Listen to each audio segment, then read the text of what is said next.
Assalamualaikum warahmatullahi wabarakatuh. Di sini kami dari kelompok 7 akan mempresentasikan hasil diskusi kami tentang kualifikasi guru. Perkenalkan nama anggota kami. Yang pertama Eva Nabila Aprilia, NIM 51. Yang kedua Sri Yuliani Susanti, NIM 63. Yang ketiga Rofikoh Nabila Nufitasari, NIM 66. Selanjutnya akan dijelaskan oleh Eva Nabila. Baik, untuk yang pertama, saya akan menjelaskan pengertian kualifikasi guru. Kualifikasi guru berasal dari dua kata, yaitu kualifikasi dan guru. Kualifikasi secara etimologis berasal dari bahasa Inggris yaitu qualification, yang berarti training, tes, diploma. Kualifikasi merupakan latihan, tes, ijazah, dan lain-lain yang menjadikan seseorang memenuhi syarat. Sedangkan guru merupakan profesi seseorang untuk mengajar dengan tujuan mencerdaskan kehidupan bangsa dalam segala aspek.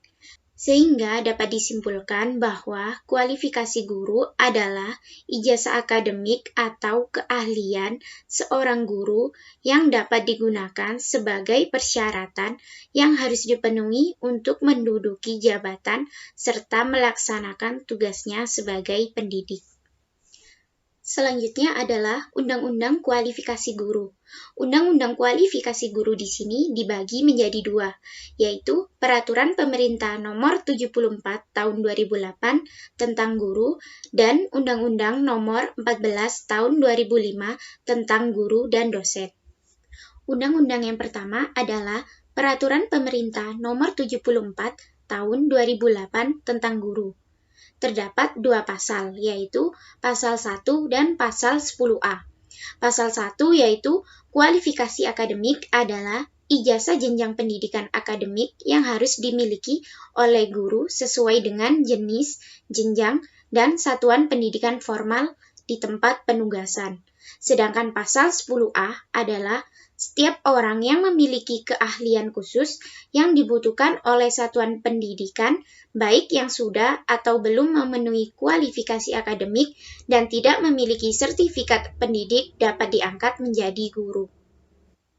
Undang-undang yang mengatur kualifikasi guru selanjutnya adalah Undang-Undang Nomor 14 Tahun 2005 tentang Guru dan Dosen.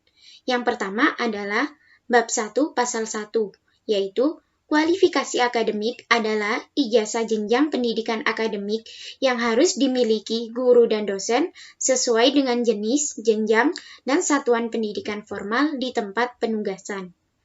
Yang kedua adalah Bab 4 Pasal 8 adalah guru wajib memiliki kualifikasi akademik, kompetensi, sertifikat pendidik, sehat jasmani dan rohani, serta memiliki kemampuan untuk mewujudkan tujuan pendidikan nasional.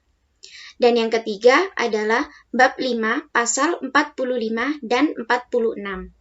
Untuk pasal 45 yaitu dosen wajib memiliki kualifikasi akademik, kompetensi, sertifikat pendidik, sehat jasmani dan rohani, dan memenuhi kualifikasi lain yang dipersyaratkan satuan pendidikan tinggi tempat bertugas, serta memiliki kemampuan untuk mewujudkan tujuan pendidikan nasional. Sedangkan pasal 46 terdiri dari 4 ayat. Ayat 1 yaitu kualifikasi akademik dosen sebagaimana dimaksud dalam pasal 45 diperoleh melalui pendidikan tinggi program pasca sarjana yang terakreditasi sesuai bidang keahlian. Ayat 2, dosen memiliki kualifikasi akademik minimum lulusan program magister untuk program diploma atau program sarjana, dan lulusan program doktor untuk program pasca sarjana. Ayat 3 yaitu setiap orang memiliki keahlian dengan prestasi luar biasa dapat diangkat menjadi dosen. Dan ayat keempat yaitu ketentuan lain mengenai kualifikasi akademik sebagaimana dimaksud pada ayat 1 dan ayat 2 dan keahlian dengan prestasi luar biasa sebagaimana dimaksud pada ayat 3 ditentukan oleh masing-masing senat akademik dan satuan pendidikan. Materi yang selanjutnya yaitu dimensi kualifikasi guru. Nah, dalam kualifikasi guru memiliki beberapa bagian, yaitu tepatnya dibagi menjadi 2 bagian. Yang pertama, kualifikasi akademik, dan yang kedua, kualifikasi kegiatan belajar mengajar. Yang pertama yaitu ada kualifikasi akademik. Kualifikasi akademik merupakan tingkat pendidikan minimal yang harus ditempuh atau dipenuhi oleh seorang pendidik, yang dibuktikan dengan ijazah atau sertifikat keahlian yang relevan sesuai dengan ketentuan perundang-undangan yang berlaku. Berdasarkan Peraturan Pemerintah Nomor 19 Tahun 2005, disebutkan bahwa pendidikan harus memiliki kualifikasi akademik dan kompetensi sebagai agen pembelajaran, harus sehat jasmani dan rohani, serta harus memiliki kemampuan untuk mewujudkan tujuan pendidikan nasional. Kualifikasi akademik ini dibagi lagi menjadi 2 bagian, yaitu kualifikasi akademik guru melalui pendidikan formal dan kualifikasi akademik guru melalui uji kelayakan dan kesetaraan. Yang pertama yaitu kualifikasi akademik guru melalui pendidikan formal. Guru ada di setiap jenjang pendidikan, baik di jenjang PAUD, SD, SMP, SMA, SMK, atau SLB sederajat. Nah, kualifikasi yang harus dimiliki oleh seorang guru itu pada setiap jenjangnya berbeda-beda. Contohnya yang pertama yaitu kualifikasi akademik guru PAUD atau TK atau RA. Guru PAUD, TK atau RA harus memiliki kualifikasi akademik pendidikan minimum diploma 4 atau sarjana dalam bidang pendidikan anak usia dini atau psikologi yang diperoleh dari program studi yang terakreditasi. Jadi semisal seperti di kampus kita sendiri di Fakultas Ilmu Pendidikan itu kan ada prodi PG PAUD. Nah, di situ lulusan prodi PG PAUD sangat cocok untuk mengajar di PAUD, TK atau RA karena secara kualifikasi akademik mereka sudah mencukupi seperti itu. Nah, yang selanjutnya yaitu kualifikasi akademik guru SD atau MI. Guru pada sekolah dasar atau madrasah ibtidaiyah harus memiliki kualifikasi akademik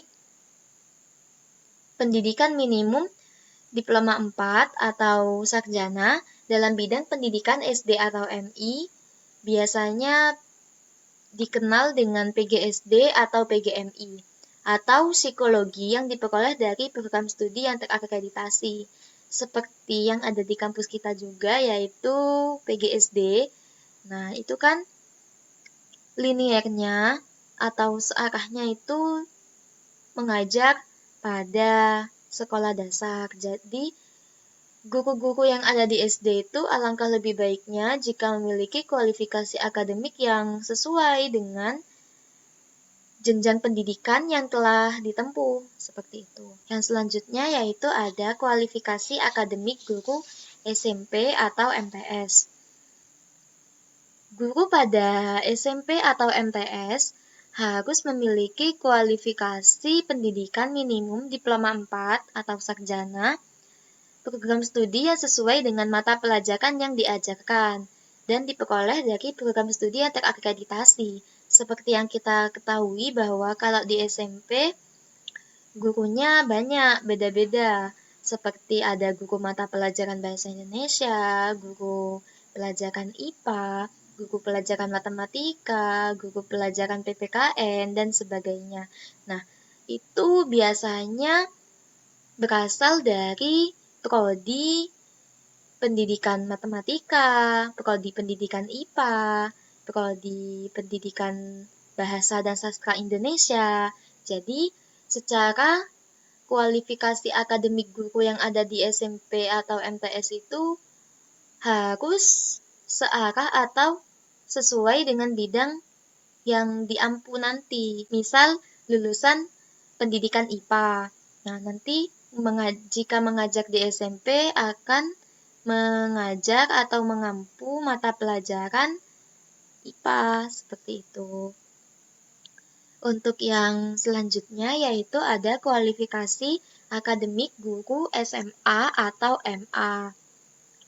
Guru pada SMA atau MA harus memiliki kualifikasi akademik ijazah minimal D4 atau S1, program studi yang sesuai dengan mata pelajaran yang diajarkan dan diperoleh dari program studi yang terakreditasi. Sama seperti yang SMA, jadi guru-guru itu harus memiliki kualifikasi akademik yang sejalan dengan apa yang telah kita pelajari sebelumnya. Maksudnya, jika pendidikan biologi bisa menjadi guru biologi di SMA. Pendidikan kimia bisa mengajar kimia di SMA. Yang selanjutnya yaitu kualifikasi akademik guru SMK atau MAK, Madrasah Aliyah Kejuruan. Guru pada SMK atau MAK harus memiliki kualifikasi akademik pendidikan minimum diploma 4 atau sarjana, program studi yang sesuai dengan mata pelajaran yang diajarkan dan diperoleh dari program studi yang terakreditasi. Di SMK pasti kan kebanyakan kejuruan. Di sini juga gak jarang yang dari teknik, itu juga biasanya masih digunakan karena untuk kepentingan kejuruannya itu sendiri. Tetapi juga banyak yang guru SMK berasal dari kualifikasi akademiknya, yang misal pendidikan IPS, ilmu sosial, ilmu pengetahuan sosial, juga bisa mengajar di kejuruan akuntansi. Karena pada saat seseorang itu kuliah yang jurusan pendidikan IPS, itu juga mempelajari kan bidang akuntansi. Nah, jadi masih bisa digunakan. Jadi gak harus pendidikan akuntansi gitu kan, jarang. Seperti TKJ, RPL, itu kan kebanyakan di kampus-kampus yang ada di Indonesia itu kebanyakan tekniknya, yang pendidikan itu jarang. Ya kalau yang di kampus kita sendiri kan ada pendidikan informatika. Jadi memang sudah diharapkan untuk mengajar di sekolah menengah kejuruan yang bidang komputer. Seperti itu.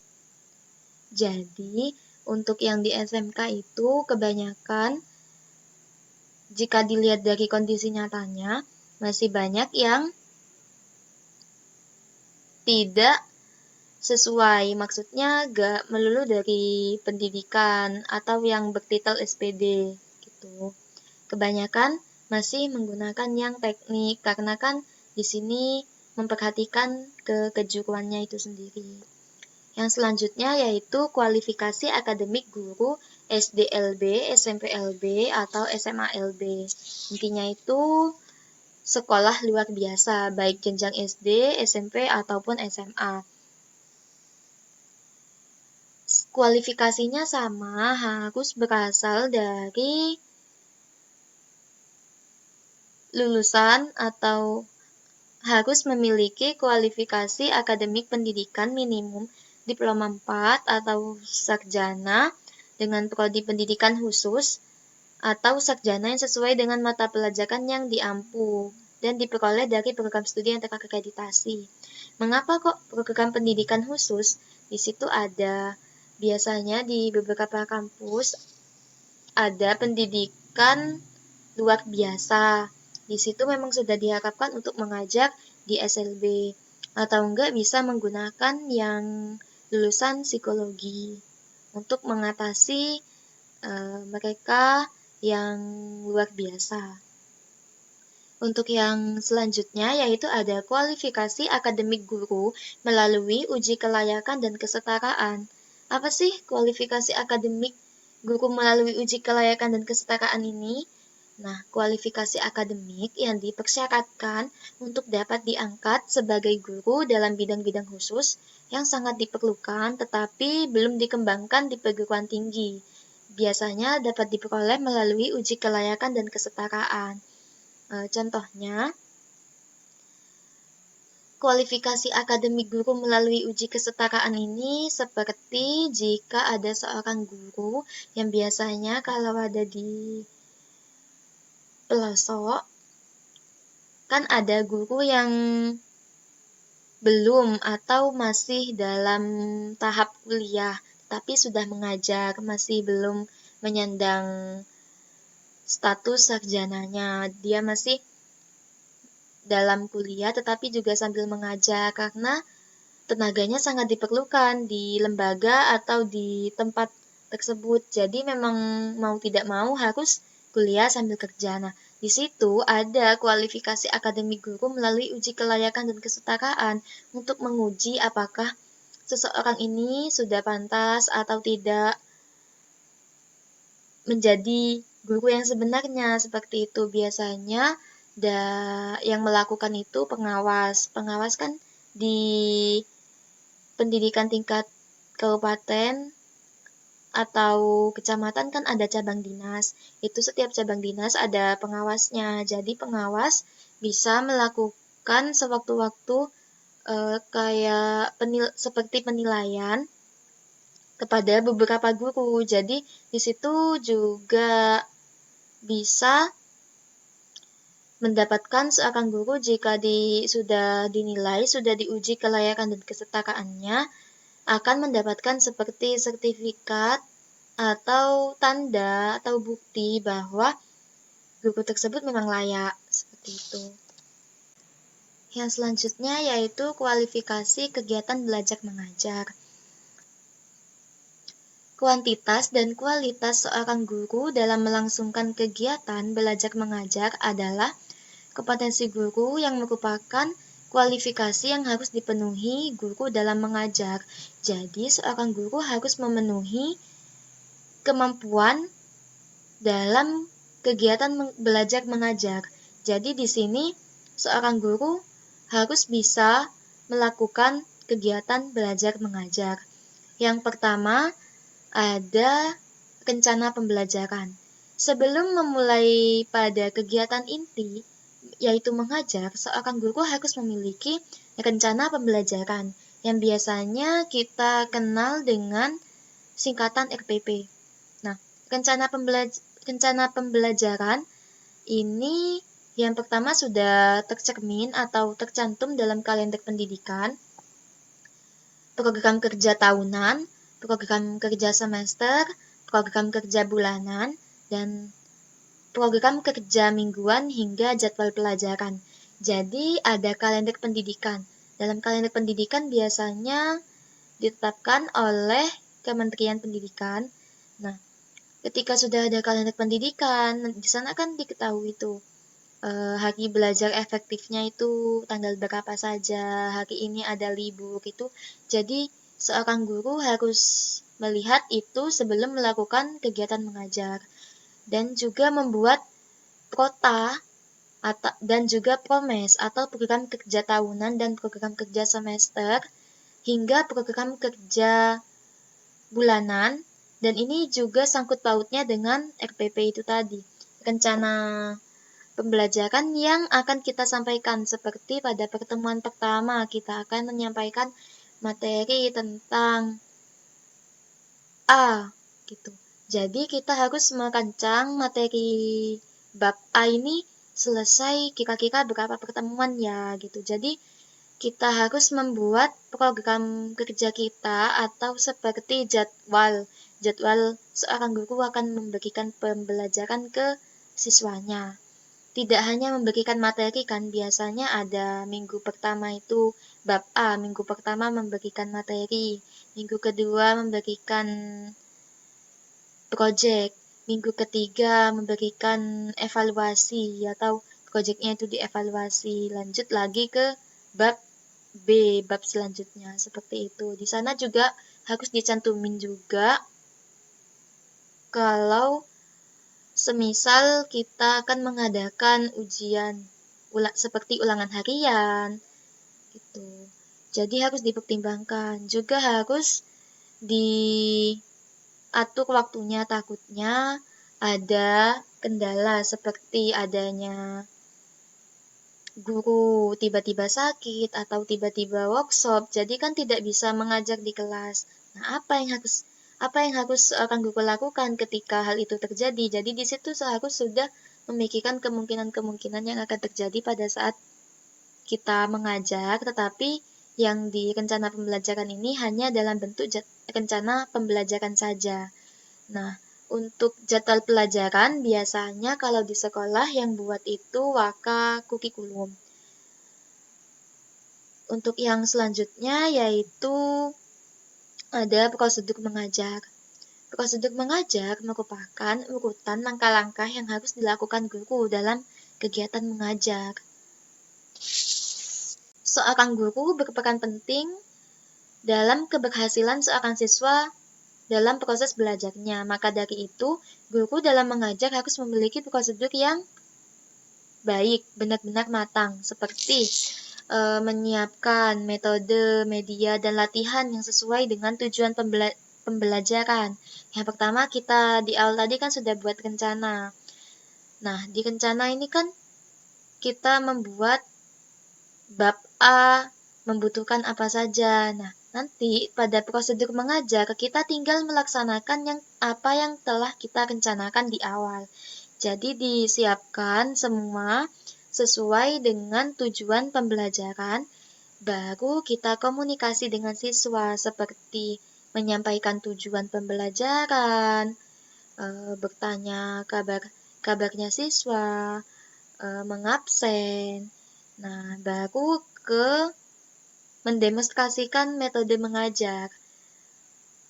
Langsung masuk ke materi. Atau enggak, bisa kita pancing dengan sebuah pertanyaan yang menimbulkan atau mengarah ke suatu materi yang akan kita tuju. Yang selanjutnya, seorang guru harus mendorong dan menggalakkan ketertiban siswa dalam pengajaran. Jadi seorang guru harus sebisa mungkin untuk mengalihkan perhatian siswa ke guru. Jadi siswa itu perhatiannya tidak kemana-mana, fokus kepada apa yang disampaikan oleh guru. Yang selanjutnya yaitu harus mendemonstrasikan penguasaan pembelajaran secara baik. Jadi kita harus sebelum kita mengajarkan suatu materi kepada siswa, kita harus menguasai materi terlebih dahulu. Nah, jadi pada saat proses mengajar, kita itu sudah siap untuk memberikan atau menyampaikan materi yang telah kita pelajari.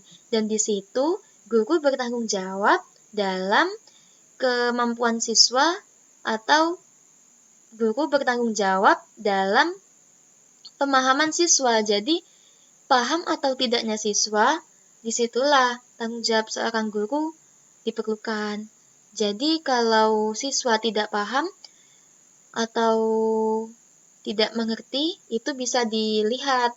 Misal dalam satu kelas ada 30 siswa, yang tidak mengerti sebanyak 20 atau lebih. Jadi bisa disimpulkan bahwa yang kurang baik dalam menyampaikan materi ini seorang guru yang kurang baik, atau medianya atau materinya yang terlalu susah. Nah, nanti itu bisa seorang guru minimalisir sendiri. Yang selanjutnya yaitu ada pengorganisasian ruang, waktu, bahan, dan perlengkapan pengajaran. Jadi, guru harus bisa mengatur atau memanage ruang dan waktu. Jangan sampai dalam satu pertemuan itu misal ada waktunya 90 menit. Jangan sampai materi yang harus disampaikan materi bab A. Harus selesai misal separuhnya gitu ya. Nah, tetapi tidak sampai separuh, waktunya sudah habis. Nah, ini tidak boleh. Seorang guru yang terlalu lama memberikan penjelasan atau terlalu lebar atau terlalu bertele-tele sehingga memakan waktu, itu harus dihindari. seorang guru harus mengorganisasi ruang waktu dengan baik. Yang dalam artian ruang, seorang guru harus bisa mengelola kelas sebagai ruang jika pembelajaran itu di dalam kelas. Guru harus bisa mengatur ruang atau mengatur kelas itu sendiri. Yang terakhir yaitu mengadakan evaluasi belajar mengajar. Biasanya bisa dilakukan pada akhir bab materi atau dilakukan setelah pembelajaran atau materi satu semester itu selesai, seperti UAS, seperti itu. Untuk yang selanjutnya yaitu hubungan antar pribadi. Ditinjau dari prosesnya, kegiatan belajar mengajar merupakan proses komunikasi antara guru dengan siswa. Guru sebagai aktor utama dalam proses komunikasi berfungsi sebagai komunikator. Jadi, seorang guru harus memiliki kecakapan komunikasi yang baik dengan siswa. Jadi, seorang guru tidak boleh pendiam. Siswanya nakal didiemin, siswanya tidak mau mengerjakan tugas didiamkan juga, jadi tidak boleh. Jadi seorang guru harus menjadi komunikator yang baik dengan siswa. Jadi penghubung komunikasi yang dibina oleh guru akan tercermin dalam mengembangkan sikap positif siswa, bersifat luas dan terbuka pada siswa dan orang lain, menampilkan kegairahan dan kesungguhan dalam kegiatan belajar mengajar, serta mengelola interaksi pribadi dalam kelas. Jadi, seorang guru harus bisa memunculkan sikap positif siswa. Kan ada siswa yang kurang percaya diri. Guru harus mampu membangkitkan itu. Dengan cara apa? Dengan cara berkomunikasi dengan siswa, dengan cara pendekatan. Kalau siswanya nakal, siswanya tidak mau mengerjakan tugas, jangan didiamkan. Seorang guru harus langsung berkomunikasi, ditanyakan kepada siswanya, kenapa, cari tahu. Jika siswanya diam, bisa ditanyakan kepada orang terdekatnya. Kalau tidak temannya, tanyakan langsung kepada orang tuanya. Seperti itu. Sekian penjelasan mengenai dimensi kualifikasi guru. Untuk materi yang selanjutnya akan dijelaskan oleh rekan saya. Selanjutnya yaitu upaya peningkatan kualifikasi guru. Yang pertama, belajar jarak jauh melalui Universitas Terbuka. Universitas Terbuka atau UT merupakan perguruan tinggi negeri ke-45 di Indonesia yang diresmikan pada tanggal 4 September 1984 berdasarkan keputusan Presiden Republik Indonesia nomor 41 tahun 1984. UT menerapkan sistema pembelajaran jarak jauh dan terbuka. Jarak jauh berarti pembelajaran dilakukan melalui media cetak ataupun non-cetak seperti audio, video, komputer, internet, dan televisi. Terbuka berarti tidak ada batasan usia, tahun ijazah, masa belajar, waktu registrasi, dan frekuensi mengikuti ujian. Batasan yang ada hanyalah setiap mahasiswa Universitas Terbuka harus menamatkan pendidikan jenjang SMA atau sederajat untuk program sarjana dan diploma. Yang kedua, pendidikan jarak jauh melalui pendekatan ICT. Pendidikan jarak jauh merupakan proses pelaksanaan pembelajaran yang dilakukan tanpa bertatap muka dan berada di satu ruang yang sama. Information, Communication and Technology atau ICT atau yang lebih dikenal dengan sebutan Teknologi Informasi dan Komunikasi atau TIK merupakan sarana yang tepat untuk melaksanakan program pendidikan jarak jauh. Adanya TIK itu dapat memfasilitasi pendidik dengan peserta didik untuk tetap melakukan pembelajaran walaupun dalam ruang yang berbeda. Hal ini dapat meningkatkan kualifikasi seorang guru karena dapat melakukan pembelajaran jarak jauh dengan seorang guru dengan keadaan yang baik. Pembelajaran jarak jauh seorang guru dapat belajar tanpa harus pergi ke lain tempat. Yang ketiga, melakukan penilaian kinerja guru atau PKG. Penilaian kinerja guru dilakukan agar guru mampu mengembangkan tugas dan tanggung jawabnya dalam mengajar serta untuk mengetahui tingkat prestasi kerja yang dicapainya. Penilaian kinerja guru dilakukan setiap 1 tahun sekali dan penilaian diberikan berasal dari kepala sekolah. Hasil dari penilaian kinerja guru dapat dijadikan tolak ukur keberhasilan seseorang guru melaksanakan tugasnya. Selain itu, hasil atau prestasi dari kinerja guru dapat dijadikan sebagai salah satu pelengkap syarat seorang guru dalam proses kenaikan pangkat.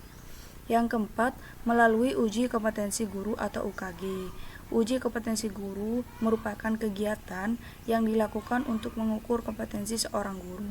Kompetensi dasar yang diujikan sesuai dengan bidang studi sertifikasi dan sesuai dengan kualifikasi akademik guru. Melalui uji kompetensi guru ini secara tidak langsung dapat meningkatkan kualifikasi seorang guru. Kualifikasi guru erat kaitannya dengan kompetensi yang juga harus dimiliki oleh seorang guru. Guru yang berkompetensi baik dapat dipastikan memiliki kualifikasi yang baik pula. Sekian yang dapat kelompok kami sampaikan. Kurang dan lebihnya mohon maaf. Wassalamualaikum warahmatullahi wabarakatuh.